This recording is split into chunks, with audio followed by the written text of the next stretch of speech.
Business ಅಂತ ಹೇಳಿದ್ರೆ ಈಸಿನಾ? Entrepreneur ಆಗೋಕ್ಕೆ ಮೈಂಡ್ ಸೆಟ್ ಕರೆಕ್ಟ್ ಆಗಿದ್ರೆ ಇಟ್ಸ್ ಎ ಈಸಿ ಬಿಸ್ನೆಸ್.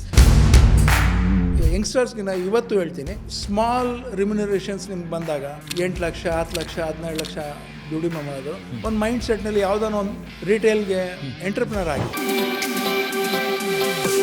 ನಿಮಗೆ ಯಾಕೆ ಬಿಸ್ನೆಸ್ ಬಗ್ಗೆ ಒಲವು ಬಂತು? ಯಾಕೆ ನಾವು ಬೇರೆ ಕಡೆ ಕೆಲಸ ಮಾಡಬೇಕು, ಬ್ಯಾಂಕಲ್ಲಿ ಕೆಲಸ ಮಾಡಬೇಕು, ಇಲ್ಲ ಯಾವುದೋ ಫ್ಯಾಕ್ಟ್ರಿಯಲ್ಲಿ ಕೆಲಸ ಮಾಡ್ಬೋದು, ನಾವೇ ಸ್ಟಾರ್ಟ್ ಮಾಡ್ಬೋದಲ್ಲ.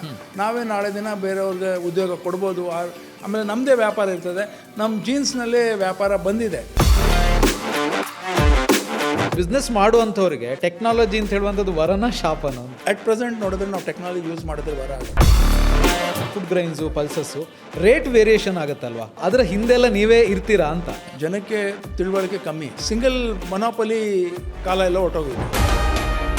ಆದಾಯ ಎಷ್ಟು ಬರ್ತಾ ಇತ್ತು? ಫಸ್ಟ್ ಇಯರು ಒಂದು 10 ಸಾವಿರ ರೂಪಾಯಿ ವರ್ಷಕ್ಕೆ ಬಂತು. ಸೊ ಅದೇ 10,000 1983, 1919ನಲ್ಲಿ 10 ಲಕ್ಷ ದುಡಿದ್ವಿ. ಈಗ 25ಅಲ್ಲಿ 25ನಲ್ಲಿ we are doing a good business. About 50 crores ವ್ಯಾಪಾರ ಆಗುತ್ತೆ. ಯಶಸ್ವಿ ಉದ್ಯಮಿ FKCCI ಮಾಜಿ ಅಧ್ಯಕ್ಷರಾಗಿರೋ ರಮೇಶ್ ಚಂದ್ರ ಲಹೋಟಿ ಜೊತೆ ಅವರ ಬಿಸ್ನೆಸ್ ಜರ್ನಿಯ ಮಾತುಕತೆ ವೀಕ್ಷಿಸಿ ಬಾಸ್ ಕಾಸ್ಟ್ ಇದೇ ಶುಕ್ರವಾರ ಸಂಜೆ 6 ಗಂಟೆಗೆ ಬಾಸ್ ವಾಲಾ ಅಕಾಡೆಮಿ ಚಾನೆಲ್ನಲ್ಲಿ.